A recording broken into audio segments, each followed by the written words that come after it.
ऐसी शिक्षा लीजिए आपन करे जो नाम, देश भलाई सकल सिद्ध, पितृ बढ़ावे मान। ये जो बात हमने करी है, ये बात वेदों से ली गई है और ये जो दोहा है ये समझाने की कोशिश कर रहा है कि जो शिक्षा है वो ताकत तब होती है जब शिक्षा में तीन बातें होती है। पहली बात, जब शिक्षा इंसान की पर्सनैलिटी को डेवलप करे, जब शिक्षा व्यक्ति को सोशल कंट्रोल दे, मतलब समाज में नियंत्रण दे, मान दे, सम्मान दे, पूरे लोग समाज में उसकी बात को माने, और तीसरा फाइनेंशियली फ्री कर दे जीवन में। मतलब व्यक्ति अगर शिक्षित है तो पैसों के पीछे नहीं भागेगा, पैसा उसके पीछे भागेगा। दोस्तों, ये कहावत सुनने में आती थी, जिसकी लाठी उसकी भैंस, लेकिन ये कहावत पूरी तरीके से बदल चुकी है। अब लाठी भी उसकी और भैंस भी उसकी, जो व्यक्ति शिक्षित है। तो कहने का मतलब क्या है कि आज के युग में सबसे बड़ी ताकत क्या है? आपकी शिक्षा है, आपका नॉलेज है।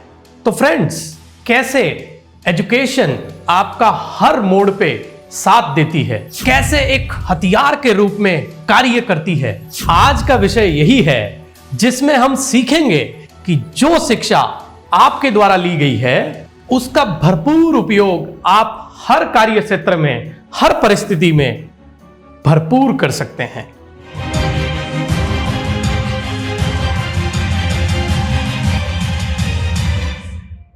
जी हां, शिक्षा एक ताकत, एक हथियार। लेकिन वर्तमान परिप्रेक्ष्य में अगर हमारे देश की और दुनिया की कंडीशंस को देखा जाए, स्पेशली हमारे भारत देश की शिक्षा, जिसमें हो क्या रहा है, जो ताकत थी हमारी उसको कमजोरी बना दिया, और इस कमजोरी की वजह से व्यक्ति को जिस मुकाम तक, भारतीयों को जिस मुकाम तक पहुंचना था वो नहीं पहुंच रहे हैं।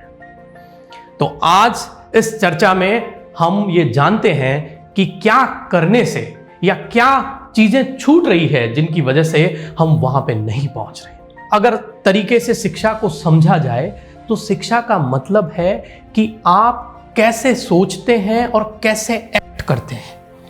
यह शिक्षा का आउटपुट होना चाहिए आपके जीवन में, लेकिन ऐसा आउटपुट निकल नहीं रहा है। हो क्या रहा है, आपका बच्चा पढ़ने के लिए जा रहा है और 20-22 साल तक, अपने जीवन के 20-22 साल लगाने के बाद यह हो रहा है कि अभी तक जो आपने पढ़ा है वो आपके ज्ञान के लिए ठीक है, लेकिन आपके जीवन में कोई प्रायोगिक उपयोग नहीं। तो मेरे 22 साल तो गए, क्योंकि शिक्षा में कोई पर्पज नहीं दिखाया जा रहा है। जो पढ़ाने वाले हैं उनके जीवन का कोई पर्पज नहीं है, तो कैसे एक स्टूडेंट का पर्पज सॉल्व होगा? शिक्षा में सबसे पहली चीज अगर होनी चाहिए तो वो है purpose. What to do, why to do, मैं क्यों पढ़ूं, क्या पढ़ूं, ये बात सबसे पहले एक स्टूडेंट को क्लियर करनी चाहिए। अगर इसे ताकत बनाना है, अगर इसे हथियार बनाना है, तो दूसरी चीज, ये जो एजुकेशन है ये कैसे होनी चाहिए? लर्निंग जो है, लर्निंग बाय लिविंग होनी चाहिए। मेरे जीवन में जो मेरा डे टू डे रूटीन है उसी में लर्निंग को डाल देना है।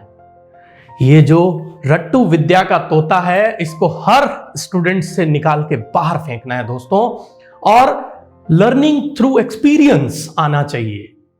लेकिन क्लासरूम का अध्यापक बच्चों को इन्वॉल्व किए बिना, एंगेज किए बिना और उनके लिमिटेड बिलीफ को क्रैक किए बिना हर दिन सब्जेक्ट पढ़ा रहा है, और वो मान रहा है कि वो गणित का, विज्ञान का या जो भी उसका विषय है उसका वो एक्सपर्ट है।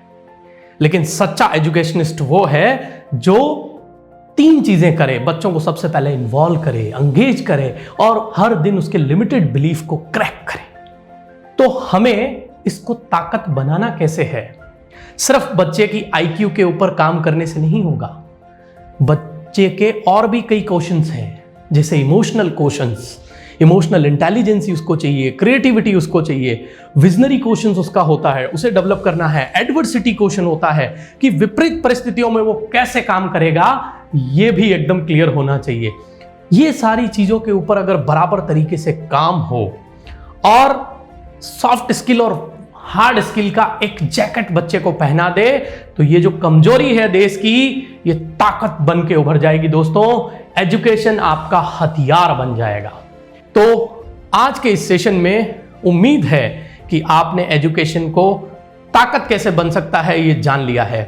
तो आइए फटाफट मेरे साथ जुड़िए और चैनल को करिए सब्सक्राइब, और ऐसे ही ताजा तरीन विषयों को सुनने के लिए मेरे साथ बने रहिए। मैं हूं आपका Humsafar doctor Jagdish. Thank you. जय हिंद, जय भारत।